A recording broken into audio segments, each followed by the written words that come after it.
The stars around Vela Prime had stopped looking beautiful to Trell. They used to remind him of hope and possibility. Now they only reminded him that his world was dying, and no one in the galaxy cared enough to help. He stood in the council chamber, staring at the display screen that showed 200 Kroth warships surrounding his planet. For 3 months those ships had been there. For 3 months they had blocked all trade, all communication, all hope. The Kroth demanded surrender. They demanded the Velans hand over their world, their resources, their freedom, and if the Velans refused, the Kroth would simply take everything by force. Trell was old. His scales had faded from bright green to a dull gray. He had led his people through natural disasters and economic troubles. But this, war, the Velans had no weapons that could fight the Kroth. They had no warriors trained for violence. They were artists, philosophers, teachers. They built beautiful things. They did not destroy them. "Any responses to our distress calls?" Trell asked the communications officer. The young Velan named Ven shook his head. His hands trembled as he checked the displays. "Nothing, Council Leader. The Galactic Council sent another message saying they cannot interfere. The Kroth Dominion is too powerful. No one wants to fight them."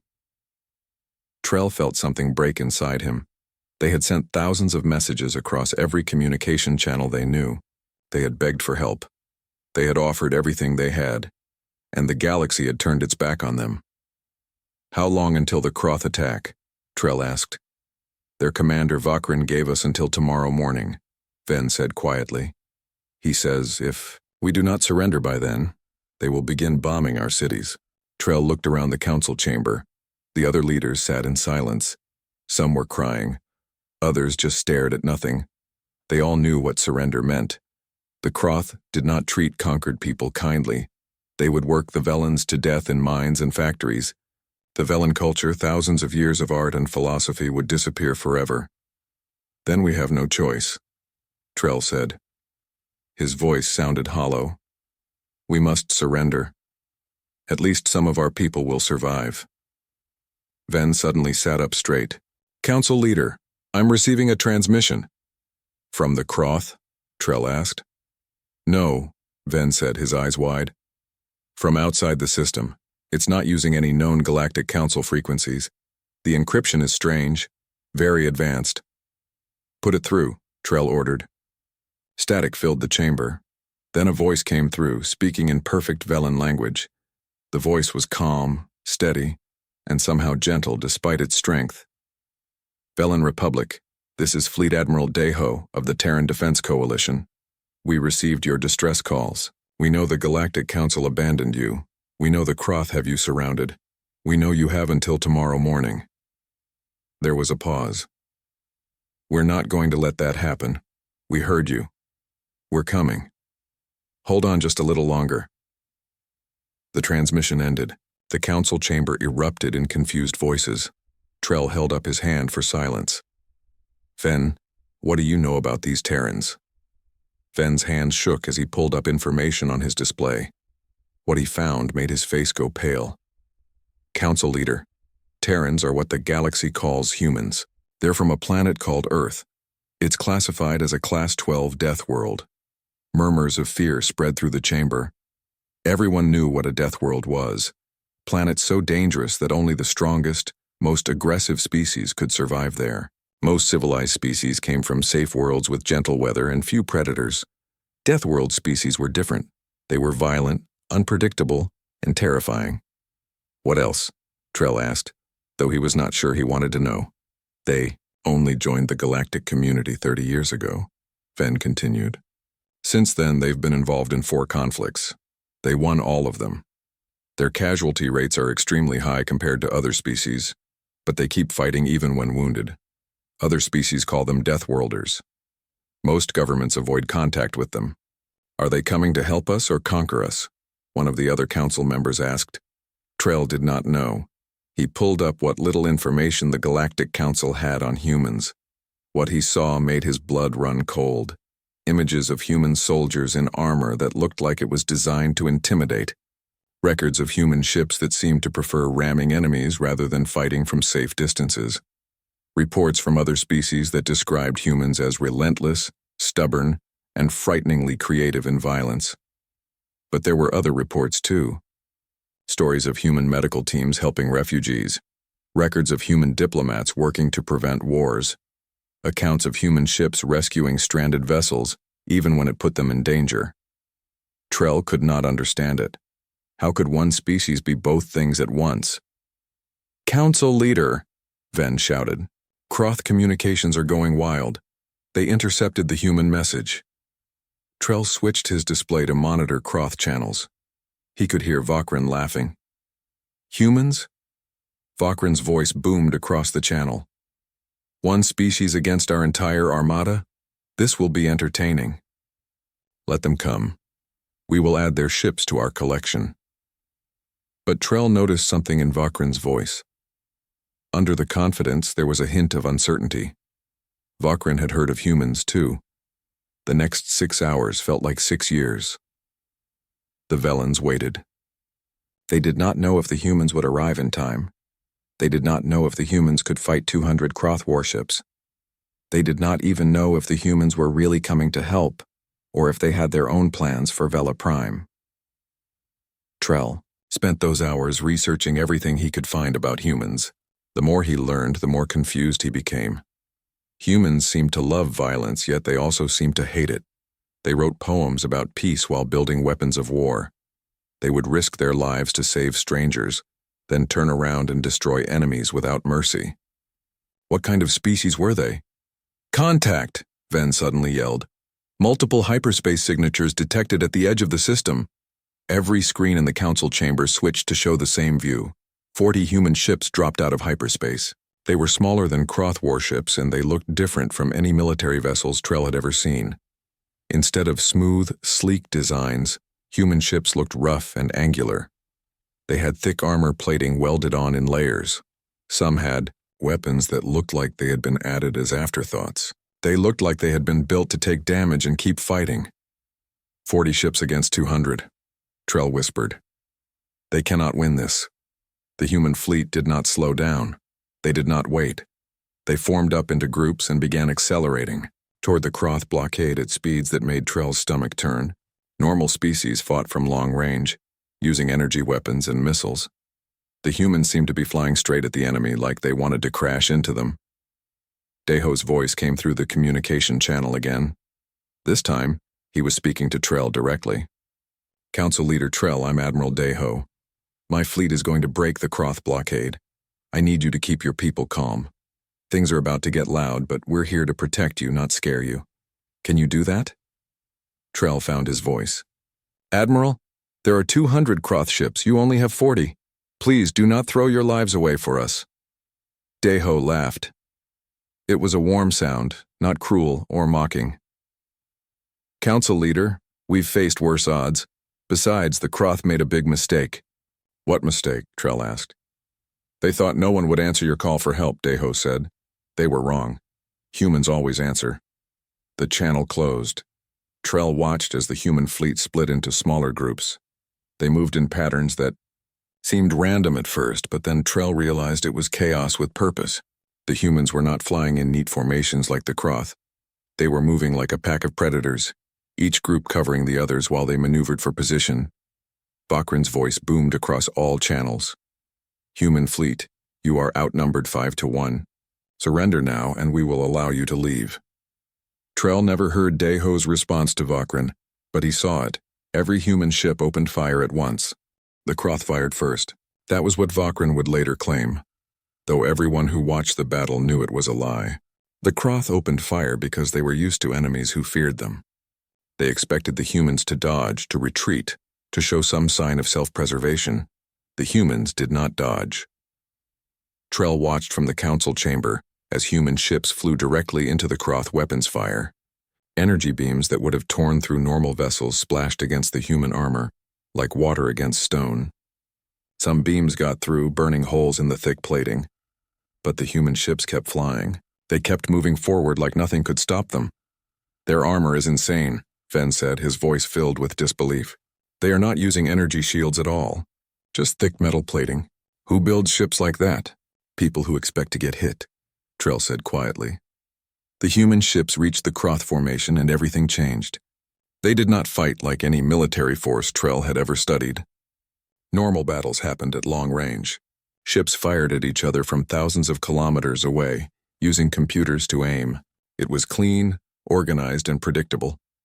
Human combat was none of those things. The human vessels weaved between Croth ships, firing at close range. They moved in ways that seemed impossible, spinning and rolling and changing direction so fast that Trell felt dizzy watching them. The Croth tried to track them, but their weapons could not turn fast enough. The humans were too quick, too chaotic. They fight like animals, one of the council members said with horror. No, Trell said, watching more closely. Look at how they move. They are covering each other. When one ship attacks, two others protect it. When one retreats, another takes its place. This is not animal behavior. This is pack hunting. Ven suddenly pointed at his screen. Council leader. 3 human ships just attached to Croth vessels. They are boarding them. Trell switched his view to watch. 3 small human ships had latched onto 3 different Croth cruisers like parasites.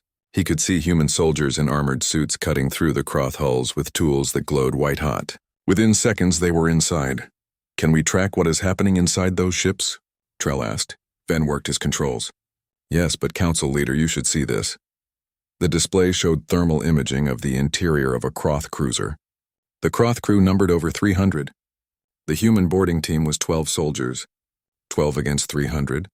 Trell waited for the humans to be overwhelmed. Instead, the human signals moved through the Croth ship like lightning. They did not move like soldiers. They moved like something from a nightmare. One moment they were in a corridor. The next they were in a completely different section of the ship. They used the walls, the ceilings, the ventilation shafts. They moved in 3 dimensions while the Croth could only think in 2. In less than 10 minutes, all 3 Croth cruisers went silent. The human soldiers had captured them. Impossible, Ven whispered. 300 Croth soldiers on each ship. Only 12 humans, how? Trell was beginning to understand. Humans did not come from a safe world. They came from a planet that tried to kill them every day. They had evolved to be adaptable, creative, and relentless. Other species trained for war. Humans were born for it. The battle in space continued. Trell watched as human ships took damage. Some of them had entire sections blown off, leaving twisted metal and fire exposed to space. But they kept fighting. One human ship lost half its engines and used the remaining ones to ram a Croth destroyer. Both ships were destroyed in the collision, but the human crew had evacuated first, leaving only the automated systems to guide the ship into the enemy. They used their own ships as weapons, a council member said. Horrified. They use everything as weapons, Trell corrected. We are watching a species that refuses to accept defeat. Then something happened that changed everything. A Croth destroyer, damaged and desperate, fired on a Velen civilian transport that was trying to flee the planet. The transport had no weapons, no shields, no chance. Trell watched in horror as missiles streaked toward the ship carrying 800 Velen families. The missiles never reached their target. 6 human ships broke from the main battle and put themselves between the missiles and the transport. They did not try to shoot down the missiles. They took the hits themselves. The explosions tore through human armor and hull, and 2 of the 6 ships were destroyed instantly. But the transport was safe. Trell felt something crack in his chest. The humans had sacrificed their own people to save strangers. Then Daiho's voice filled every communication channel. It was no longer calm or friendly. It was cold as ice and sharp as a blade. Attention, Croth Dominion forces. You just fired on civilians. That was a mistake. I want the name of the commander who gave that order. Vakrin's voice came back, angry but uncertain. This is War Commander Vakrin. I command all Croth forces here. Those civilians were legitimate targets because they were fleeing. Wrong answer, Daiho said quietly. What happened next would be talked about for years across the galaxy. Every human ship in the system, all 40 of them, stopped what they were doing. They all turned toward the Croth destroyer that had fired on the transport. In perfect synchronization, they opened fire. The Croth destroyer was hit by more firepower than most planets ever saw in their entire history. It did not just explode. It was erased. In 3 seconds, a warship carrying 2,000 Croth soldiers simply ceased to exist. The battle stopped. Even the Croth seemed stunned by what they had just witnessed. Daiho spoke again, and this time his voice was transmitted on every channel, including the Velen planetary networks. Everyone heard him. Let me make something very clear. We came here to protect the Velans. We did not come here to fight you. You chose this fight when you threatened innocent people. Now you need to understand the rules. If you fire on civilian targets again, I will not destroy one ship. I will destroy 10. If you continue after that, I will destroy your entire fleet and then I will follow you home. Do you understand me, War Commander Vakrin? There was a long silence. Trell held his breath. The entire Velan population held its breath. Vakrin's response was quiet, and for the first time there was fear in his voice. Understood. Good, Deho said. Now here is what is going to happen. You are going to withdraw your blockade. You are going to leave this system. And you are never going to threaten these people again. If you do, we will come back. And next time we will not be so gentle. The humans called this gentle. The Kroth forces began to retreat. It was not an organized withdrawal. It was closer to a panicked flight. Ships collided with each other in their rush to escape the system. Vakrin's command ship was one of the first to leave, abandoning the 3 captured cruisers and the damaged vessels that could not keep up. Within an hour, the Kroth were gone. After 3 months of blockade, the skies around Vela Prime were clear. Trell sat in his chair, unable to move. The council chamber was silent. No one knew what to say. They had been saved by the most dangerous species in the galaxy. Saved by creatures who destroyed their enemies without hesitation, but who also threw themselves in front of missiles to protect strangers. Ven's console beeped. Council leader, the human fleet is hailing us. Put them through, Trell said, his voice shaking. Deho's face appeared on the screen. He looked tired but calm. There was a scar running down the left side of his face, old and faded. His eyes were dark and warm. He smiled slightly. Council leader Trell, the Kroth are gone. You are safe now. Admiral, Trell said, trying to find words that could express what he felt. You sacrificed your people to save our civilian transport. 2 ships, hundreds of your crew for strangers you had never met. Why? Deho's smile faded. He looked sad for a moment. Because they needed help. Because no one else would. Because we can. He paused. Council leader, my people would like permission to land on your planet. We have wounded who need medical attention. We also brought medical supplies and food for your people. May we come down? Trell felt tears running down his face. These terrifying warriors, these predators from a death world were asking permission. They were not conquerors. They were protectors. Yes, Trell said. Yes, please, come down. You are welcome here. Deho nodded. Thank you. One more thing, Council Leader. The Kroth may come back. If they do, we will teach your people how to defend themselves. We cannot stay forever, but we can make sure you are never helpless again. Would you accept our help? Trell looked at the other council members. They all nodded. Yes, Trell said. We would be honored to learn from you. As the communication ended, Trell looked up at the ceiling and whispered a prayer of thanks. The galaxy had abandoned them, but the Deathworlders had answered their cry for mercy, and somehow that made all the difference. Rena had been hiding in the ruins of her home for 6 days. The Kroth had bombed her neighborhood during the first week of the occupation. She remembered running with her mother and father, remembered the sound of explosions, remembered turning around to see that her parents were not behind her anymore. After that, she had hidden. She was only 14 years old and she did not know what else to do. She heard the sounds of fighting in the distance. Sometimes it was close, sometimes far away. She had seen Kroth soldiers marching through the streets, searching buildings, taking people away. She had learned to be very quiet and very still. The collapsed wall of her house created a small space where she could hide. She had found some water and a few food packages that had survived the bombing. It was enough to survive, but not enough to live. Now she heard something different. The sound of engines, but not Kroth engines. These were deeper, rougher. She carefully looked through a crack in the rubble and saw a large vehicle painted in gray and green moving down the street. It was not like the smooth Kroth transports. This one looked heavy and strong, like it was built to drive through walls if needed. Rena pulled back into her hiding spot. She did not know who these people were, but anyone with weapons was dangerous. The vehicle stopped right outside her ruins. She heard voices speaking in a language she did not understand. Then she heard footsteps. Someone was coming closer to her hiding place. Hey, a voice said in Velan. The accent was strange, but the words were clear. If anyone is in there, we are not going to hurt you. We are humans. We came to help. Please come out. It is safe now. Rena did not move. Safe, nothing was safe. That was a lie that adults told. Okay, the voice continued. I understand. You are scared. That makes sense. But you have been here for a while, right? You need food and water. Medical attention too, probably. My name is Tai Jin. I am a soldier, yes, but I am not here to fight you. I am here to find anyone who needs help. Rena stayed silent. She pressed herself further back into her hiding space. She heard Tai Jin say something in his own language. Another voice responded, this one female. Then Rena heard movement. They were coming into the ruins of her house. Please do not be afraid, a new voice said. This one was also speaking Velen, with the same strange accent. My name is Bora. I am a doctor. We have food, water, medicine, and safe places for civilians. We just want to help you. Rena heard them moving rubble aside. They were going to find her hiding spot. She looked around frantically for another way out, but there was none. She was trapped. The light changed as they moved the last piece of wall. Rena looked up and saw two humans standing above her. They were wearing armor that looked like it had been through a war. The male, Tae-jin, had a weapon attached to his back, but his hands were empty and raised. The female, Bora, was carrying a bag with a medical symbol on it. They both stopped moving when they saw her.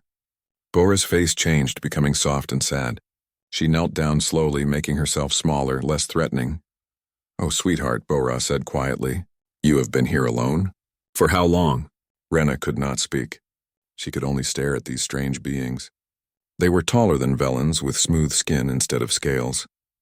Their eyes were different, too, with white around the colored part. But the thing that surprised Rena most was that Bora was crying. Your parents? Tae-jin asked gently. Rena shook her head. She still could not speak. Okay, Bora said, wiping her eyes. Okay, listen to me, young one. I know you do not know us. I know you have no reason to trust us. But I promise you, I promise on everything I am, that we are here to help. Will you let me check if you are hurt? And then will you let us take you somewhere safe? Something in Bora's voice made Rena trust her. Maybe it was the tears. Monsters did not cry for strangers. Rena nodded slowly. Bora moved carefully into the hiding space. She pulled out tools from her medical bag and started examining Rena. Her hands were gentle. She talked quietly the whole time, explaining what she was doing. Just checking your eyes now. Good. Now let me see your arms. You have some cuts here, but they are healing okay. When did you last eat? 3 days ago, Rena whispered. Her voice sounded strange after days of silence. Bora's face became sad again. She pulled out a package from her bag. This is human food. It is safe for Velens to eat. We checked with your doctors. It is not fancy, but it has what your body needs. Eat slowly, okay? Small bites. The food tasted strange, but it was warm and filling. Rena ate while Bora finished checking her. Tae-jin stood guard, watching the street, but Rena noticed he kept looking back at her with concern. Okay, Bora said after she finished. You are dehydrated and malnourished, but you are going to be fine. We have a shelter set up in the old market district. There are other Velen civilians there. Medical care, food, beds, and safety. Will you come with us? Rena looked between them. The Kroth soldiers are not in this part of the city anymore, Tae-jin said. We pushed them back. There are human patrols keeping this area safe. Why? Rena asked. Why are you helping us? We cannot pay you. We have nothing. Bora looked confused. Pay us, child, we do not want payment. We are helping because you need help. That is reason enough. Rena did not understand. In every story she knew, soldiers wanted something. Land, resources, power. They did not risk their lives for free. But she was too tired and too hungry to argue. She nodded and let Bora help her out of the rubble. The vehicle took them through the city. Rena saw other human soldiers everywhere. They were setting up barriers, clearing rubble, helping civilians. She saw a group of human soldiers giving food to Velen families. Another group was fixing a water pipe that had broken during the fighting. These were warriors, but they were acting like builders. The shelter in the old market district was full of Velens. Hundreds of them, maybe thousands. Human medical staff moved between them, treating injuries, handing out food, setting up beds. Rena saw children playing in a corner under the watchful eyes of a human soldier who was teaching them a game from Earth. Bora took Rena to a medical station where other human doctors examined her more carefully. They gave her medicine, cleaned her wounds, and assigned her a bed. Through it all, they talked to her like she mattered, like she was important. That night, Rena lay in a real bed for the first time in weeks. Her stomach was full. Her wounds were treated. She was warm and safe. Around her, other Velans were sleeping peacefully, something that had seemed impossible just days ago. A human soldier stood guard at the entrance to the shelter. His name tag said Youngsu. He was not watching the Velans inside. He was watching the darkness outside, making sure nothing could hurt them. Rena realized something then. These humans, these Deathworlders, were dangerous. They could kill without hesitation. She had seen the destroyed Kroth vehicles in the streets, but they chose to use their power to protect instead of conquer. That was not weakness. That was strength of a kind Rena had never imagined before. Meanwhile, across the city, the Kroth Ground Commander Grask sat in what remained of his headquarters. He had started this occupation with 50,000 soldiers. Now he had less than 30,000, and that number was dropping every day. His troops were not being killed in large numbers. They were surrendering. The humans had done something Grask had never seen before. They gave Kroth soldiers a choice: surrender and be treated fairly, or continue fighting and be destroyed. At first, none of his soldiers believed it. Everyone knew that prisoners of war were tortured or killed, but the humans did not torture their prisoners. They gave them food and water. They treated their wounded. They even let them send messages home. Word spread through the Kroth ranks quickly. The humans fought like devils, but they showed mercy to those who surrendered. It was destroying Kroth morale faster than any weapon could. Grask received a message on his command console. It was from the human commander Hana. The message was simple and delivered in perfect Kroth language. Commander Grask, you are losing this fight. Your soldiers are surrendering because they see no honor in your cause. You hide behind civilians. You target the innocent. You are not warriors. You are bullies. This ends tomorrow. Either you surrender your forces and accept trial for your actions, or we will come for you. Choose wisely. Grask read the message 3 times. He thought about his options. He thought about the Kroth Empire that had sent him here. He thought about the Velan civilians his troops had harmed. He thought about the human soldiers who fought with such fury, but showed such mercy. For the first time in his career, Commander Grask did not know what to do. The humans had broken something in him, something he had not known was there. They had shown him what real warriors looked like, and it made him ashamed of what he had become. In the shelter, Rena fell asleep surrounded by proof that the most dangerous beings in the galaxy could also be the kindest. She dreamed of her parents, and for the first time since losing them, the dream was not a nightmare. Outside, human soldiers kept watch through the night. They were tired. They were far from home. Some of them were wounded, but not one of them complained. They had come to protect these people, and that was what they would do, because that was what humans did. They answered the cries for help that everyone else ignored. Commander Grask surrendered at dawn. He walked out of his headquarters alone, carrying no weapons, with his hands raised above his head. Human soldiers surrounded him within seconds. Their weapons trained on him, but they did not fire. They took him into custody without violence, without cruelty. That confused him more than anything else. Within hours, the remaining Kroth forces followed their commander's example. 50,000 Kroth soldiers had started this occupation. Now 28,000 of them stood in designated areas, disarmed and waiting to learn their fate. The rest had been killed in the fighting or had fled the planet. Trell stood with Admiral Dae-ho on a hill overlooking the city. Smoke still rose from damaged buildings, but the sounds of battle had finally stopped. Below them, human soldiers and Velan volunteers worked together to clear rubble and rescue survivors. "It is over," Trell said quietly. "After 3 months of terror, it is finally over." "The fighting is over," Dae-ho corrected gently. "The hard part comes next." "What do you mean?" Dae-ho gestured toward the gathered Kroth prisoners. "What do your people want to do with them?" Trell felt anger rise in his chest. "They killed thousands of our people. They destroyed our homes. They treated us like we were nothing." He paused. "My people will want justice." "Justice or vengeance?" Dae-ho asked. "There is a difference." Before Trell could answer, a human soldier ran up to them. It was Misun, the intelligence officer. She looked worried. "Admiral, we have a problem. Some of the Velan resistance groups are planning to attack the Kroth prisoner camps tonight. They want revenge for what the Kroth did during the occupation." Dae-ho closed his eyes and took a deep breath. "How many are planning this?" "At least 300 Velans," Misun said. "Maybe more. They are armed with weapons they took from dead Kroth soldiers. Commander Hana's people are monitoring the situation, but if these Velans attack, it will be a massacre. The Kroth deserve it, Trell said harshly. Let my people have their revenge. Deho turned to look at Trell. His eyes were sad but firm. Council leader, may I tell you a story? Trell did not want to hear a story. He wanted the Kroth to suffer. But something in Deho's voice made him nod.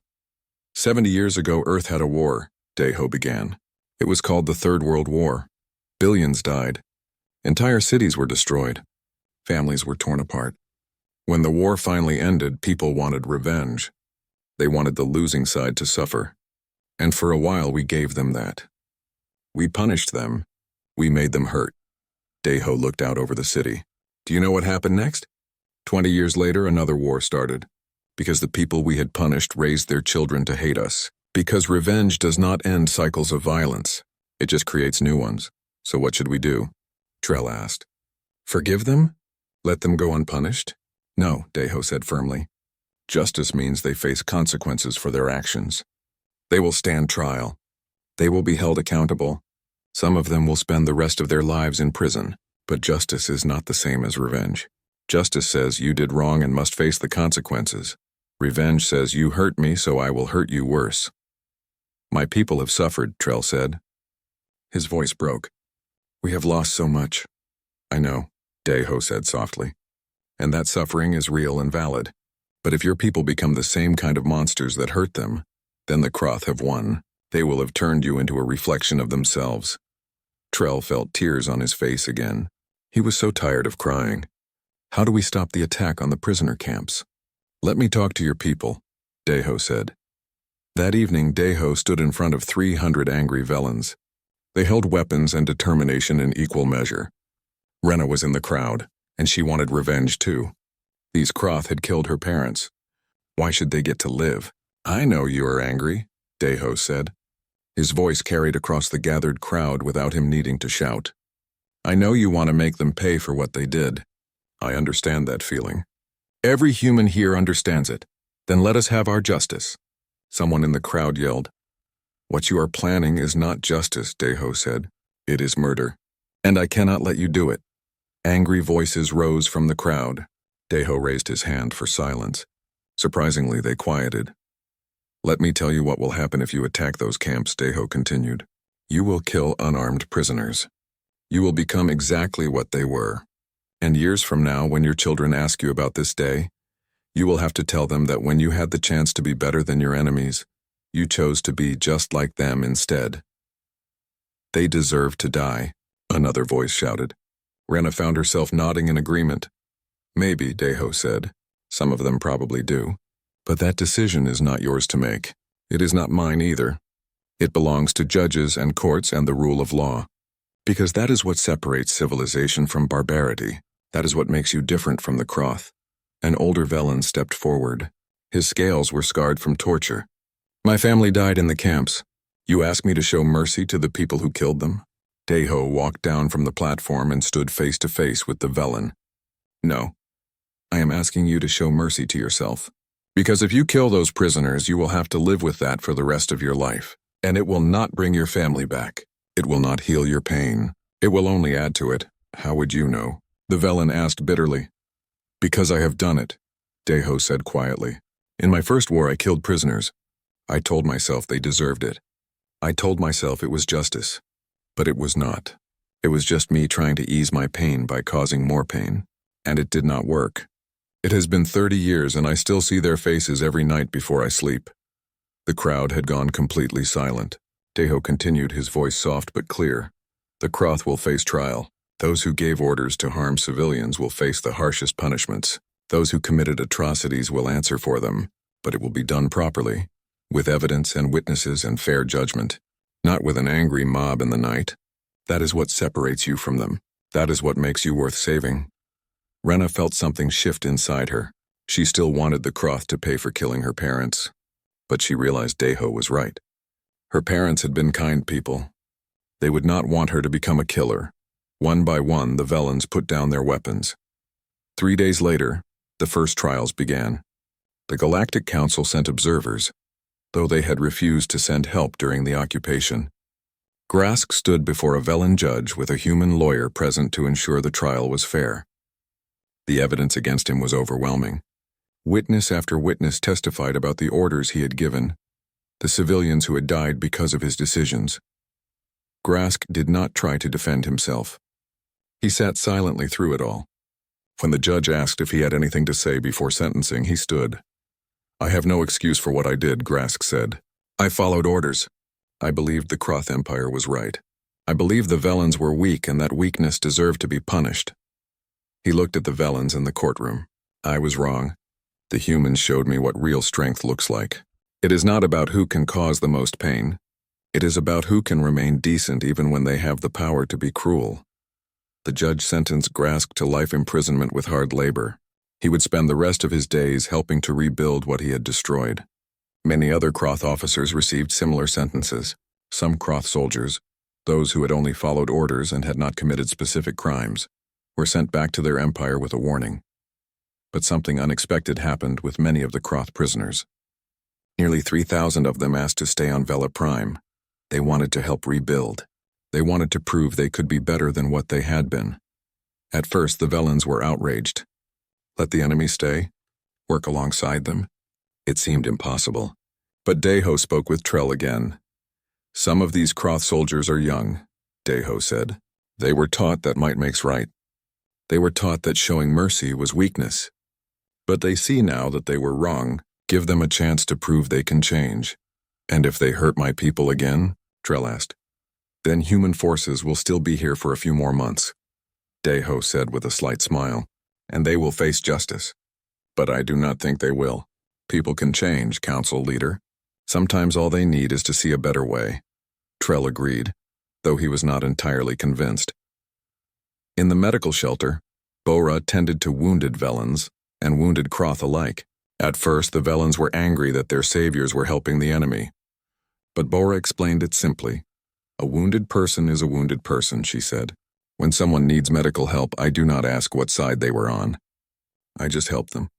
That is what doctors do." Rena watched Bora work. She watched human medical staff treat a Kroth soldier who had lost an arm in the fighting. They gave him pain medicine, cleaned his wound, and spoke to him gently, even though he had been their enemy days before. "How can you do that?" Rena asked Bora.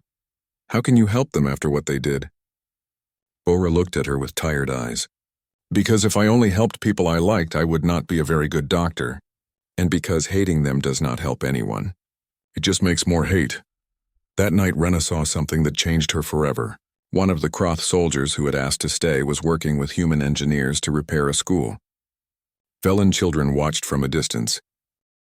3 months after the battle ended, Vela Prime looked different. The ruins had been cleared. New buildings stood where old ones had fallen. Gardens grew in spaces that had been bomb craters. Children played in parks that had been battlefields. Life somehow had found a way to continue. Rena stood in one of those parks watching human engineers teach Velen students how to build defensive systems. Not weapons meant to attack, but shields meant to protect. The humans had promised to help the Velens defend themselves. They were keeping that promise. Taejin walked over to where she stood. The human soldier had visited her often over the past months. He checked to make sure she was okay, brought her small gifts, and told her stories about Earth. He had become something like an older brother to her. "How are you doing?" Taejin asked. "Better," Rena said. It was true. The nightmares came less often now. The grief was still there, but it did not consume her every moment. "Are you really leaving tomorrow?" Taejin nodded. "Yes. The Kroth are gone. Your defense forces are trained. You do not need us anymore." "I will miss you," Rena said quietly. "All of you. You saved us." "You saved yourselves," Taejin corrected. "We just gave you time to breathe. Everything you have built since then, that was all you." Rena did not agree, but she did not argue. She had learned that humans did not like to take credit for their good deeds. They just did what was right, and then moved on. Across the city, in the rebuilt council chambers, Trell was having a much less pleasant conversation. A delegation from the Galactic Council had arrived. They had not come to help or to apologize for abandoning the Velans. They had come to complain. The human response was excessive, the council representative said. His name was Ambassador Kelrick, and he came from a species that had never known war. They destroyed Kroth ships. They occupied your world. They disrupted the balance of power in this region. Trell stared at the ambassador. He felt anger building in his chest, but he kept his voice calm. The humans saved my people when you left us to die. They risked their lives for strangers. And now you come here to criticize them? We are concerned about setting a precedent, another council member said. If humans continue to respond to every distress call with military force, it could lead to instability. Instability? Trell's voice rose despite his efforts to stay calm. My world was being destroyed. My people were being slaughtered. Where was the Galactic Council then? Where was your concern for stability when the Kroth blockaded our planet? For 3 months?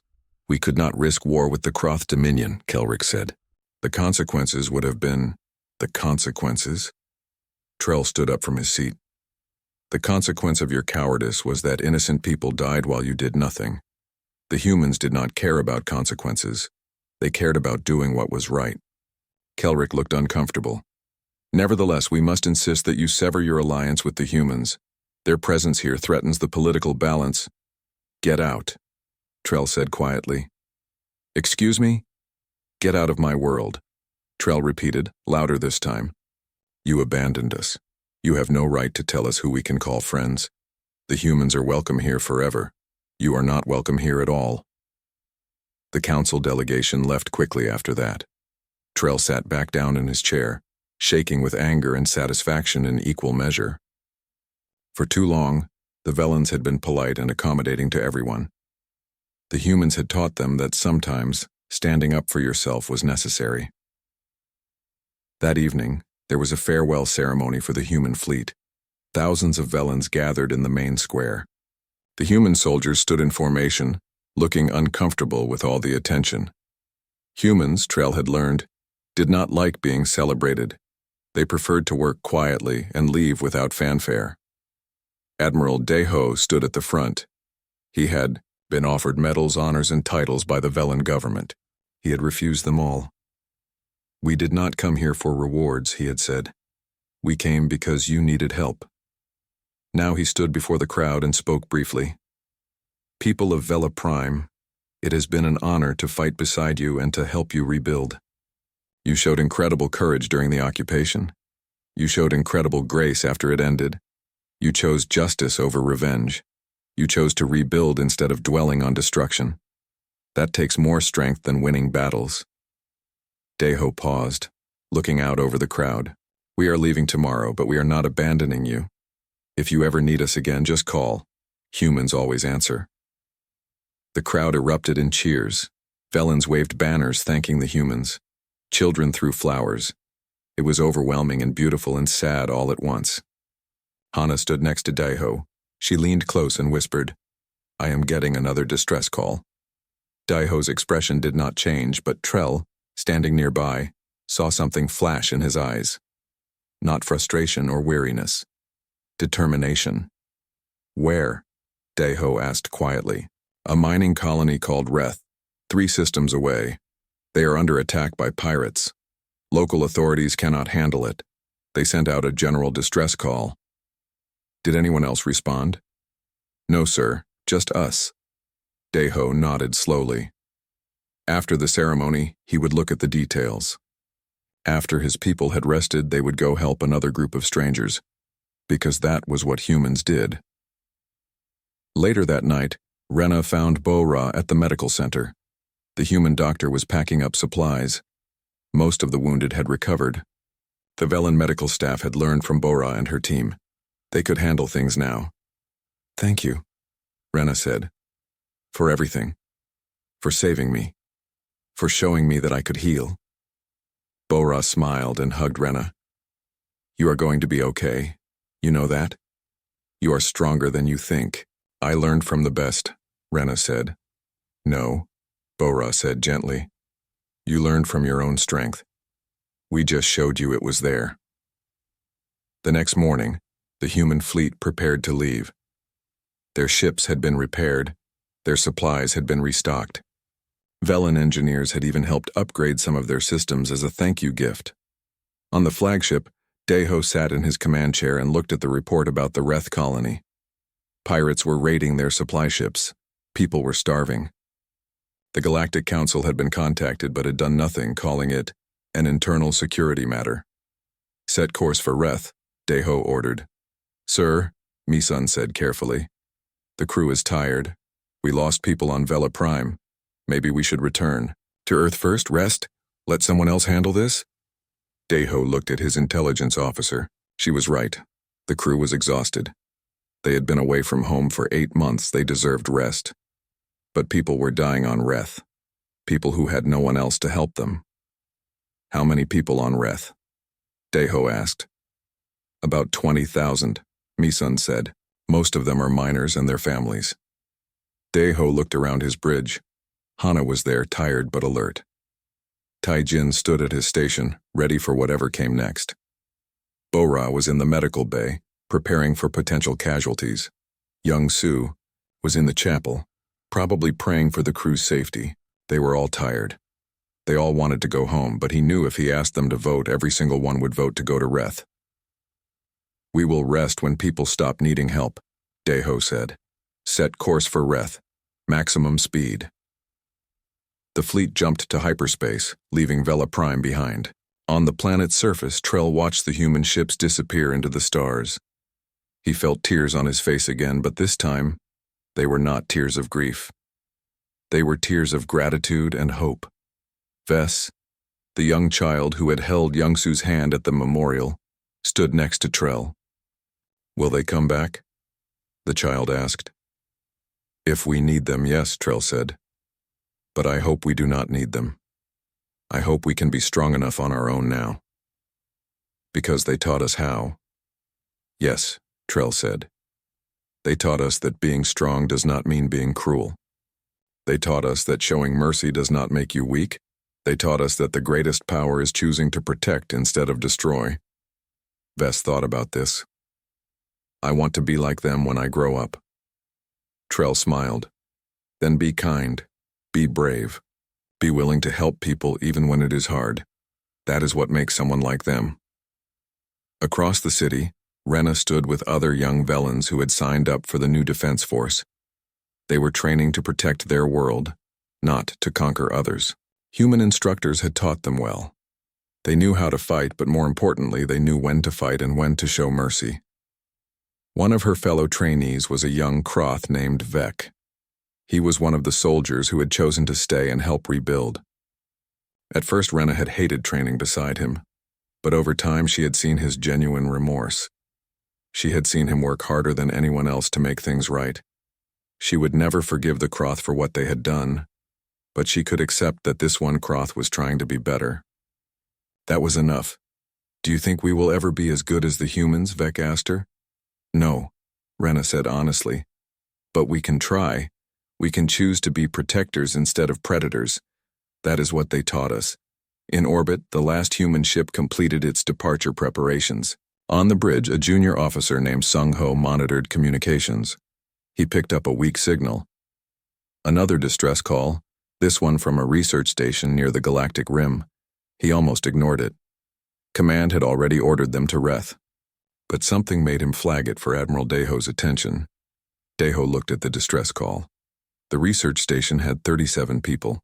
They were under attack by some kind of automated defense system that had malfunctioned.